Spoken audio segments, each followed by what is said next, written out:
How's everyone doing? My name is Joe and welcome to Ohio Woodburner. Today we're going to be running the machine and doing some firewood production. I have just been slammed with deliveries. My phone is ringing constantly. On a Thursday of this week, I had 17 phone calls for firewood. I have just, the truck really hasn't been shutting off. I come home, we load up, and we're back out on the road. I'm enjoying the deliveries, believe it or not, but man, it's just counting all this money is just killing my elbow. Guys, if I have to count just one more $20 bill, oh, such are the hazards of a firewood delivery service. Today though, we're going to be making firewood with the Japa 365. It's later in the evening. It is unseasonably warm here for a early November day in Ohio. I'm in shorts and t-shirt. It's just a beautiful day. It's in the mid 70s. I'm enjoying this. So I haven't run the machine in a while. We had 4 triaxle loads of firewood of these logs brought. This load here is all ash, and I'm gonna just be making this into firewood. One of the recurring themes with my wood yard is how soft it gets when it rains. And we had a 12-day straight stretch of rain, and our ground is just super soft. I'm not really able anymore to bring my big trailer in the yard and put it underneath the outfeed for all the firewood. So what I'm doing, believe it or not, I'm using just my little dump trailer, and I am just making a load of this, and then I take it out to the pallets and I stack it up there. I think for today's video, I'm just gonna run the machine. I haven't really run it in a while. I did that tune-up on it where I changed the oil, changed the filter, and tightened up some of the bolts that have shaken loose. I had 2 cleats that had pulled off of the outfeed belt that I had to put in. So this is just a chance. I'm just gonna run it on about 5 logs. I'm gonna use the 8-way knife, the 4-way knife, and I'll let you guys see how it works. All right, let's go, guys. This is a Japa 365 Pro. It's made in Finland, and I bought it from Metsa Machines. They're the importer. They're in Wisconsin. A great company. So this is a European style firewood processor. Has a lot of safety features in it. And I'm gonna be honest, you know how it is here in the United States. The first thing I was gonna do was disable the safety on it. But when I saw how fast that ram moves into the knife, I just decided to leave it on. This hood is your safety feature. Whenever the hood is up, it kills the hydraulics, so the saw won't run, the splitter won't run. I was thinking I was just gonna disable it so I could work it without the hood, but there is a manual override on the splitter right here. You use this when you're hitting a log with a second split, or if it's one of your offcuts and then you engage the splitter. And I just thought, man, you could accidentally hook your coat on this or something when you're working to adjust the log, and man, I'm serious, that ram comes out fast. So I embrace all of the safety features on this machine. You can also adjust the speed of the bar on how fast it comes down. I tone it down a little bit for ash. I'll speed it up for maple. The knife is adjustable up and down, and then this is the main control. This controls your infeed, and this is your saw. After you're done sawing, when you push up to feed the next log, this pushing up engages the splitter. So when your log is done being cut, you push up to infeed your next cut, and when you push up, the splitter works. So you can run the infeed while the splitter's doing its thing. And you can begin cutting the next log while the ram is retracting. The last control is the log lift. You can lift the log up off the ground and then return the lift down to the ground again. On the back side of it, what I really like, and I've learned to appreciate, it has a detachable fuel tank. So I can disconnect this and take it down to the gas station and get it filled up. That's a big deal when you're doing cans and all, to be able just to take that down. This is a boat tank, and it has the marina connector on it. It has a Honda 690 gasoline engine. It's got a automotive battery. And I guess on the outside too, here's your discharge for the chips. Comes out of there.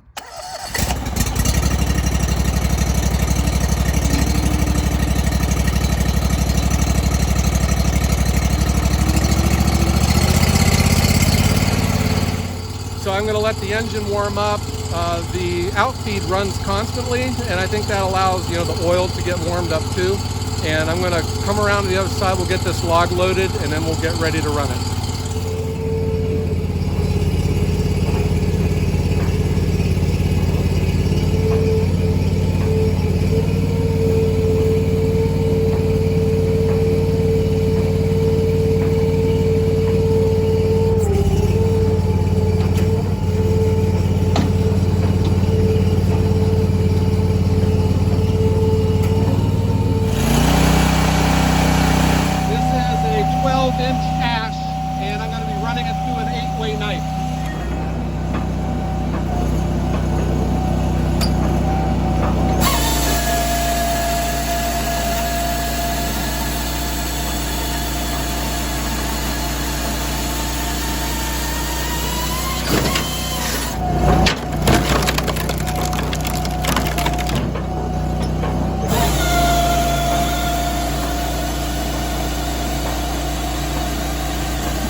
Was the first 2 logs. Went pretty good. I am now going to change out the 8-way knife with the 4-way, and then we're going to run these smaller logs through.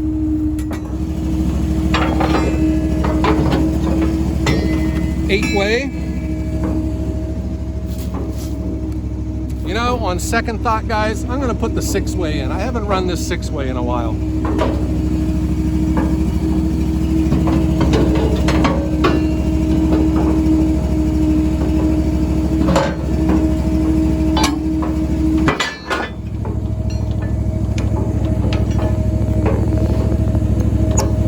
Easy.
This was a nice short run with the Japa, and then I have probably about a quarter cord to a third of a cord to stack.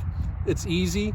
It's a good way to end my day and relax, and I can still get this firewood made and get it drying so it can be sold when it dries out. I've had some comments on some earlier videos of me running the machine, and some of you guys were getting real frustrated with me because when I would run the log up, the bar would come down and cut it, and then I would stand here and watch the splitter split it and then fully retract before I would start sawing the next log. So, okay, I'm guilty, but what I have noticed that I do, especially when I'm running the 8-way knife, I don't advance my log until I see that log went all the way through the knife, because sometimes when you advance the log, if you got to bring it back to get into the splitting chamber, you know, sometimes there's a knot on the log and it won't retract all the way. So I just lay back with it before to make sure that the log goes through the knife. When I'm running the 4-way though, with smaller logs, I'm zipping with it. I am, you almost have to time it to when you cut the log with its diameter so that the log doesn't fall on top of the ram because it hasn't fully retracted yet. Here's my plan with this load of logs. I am cutting them roughly right on this center runner, and everything that's on this side of the runner, I'm just rolling down to the machine. So that's leaving me with all of these logs on this side. Once I'm done, after these are cut, I'm moving the machine forward, so that way I don't have to use my back and muscle these logs down to the machine. I'm taking the machine straight down the line, and then I can just roll these. I can roll these right onto the machine. You know, I don't have a loader. I don't have a bobcat, and yes, I think the time is coming when I gotta have one for a 1,000 reasons. You know, one, of course, is I'm just getting too old to do this, and you know, you're one push and tug away from throwing your back out and making a mess of everything. But at the same time, I'm trying to minimize my machinery so that I don't have another machine that won't start with flat tires and a dead battery, you know, and you know, the money that it takes to buy one. So I am trying to plan all of this strategically, but at the same time, I'm trying to do it with minimal wear and tear on my 52-year-old back. That is your walk around of the 365 Pro. I hope you enjoyed it. It has a lot of cool features, and it was exactly what I was looking for in a firewood processor. I want to thank everyone for supporting the channel, and also thanks so much for buying t-shirts. Our sales are really good with this. All proceeds from our t-shirt sales go to my daughter in college.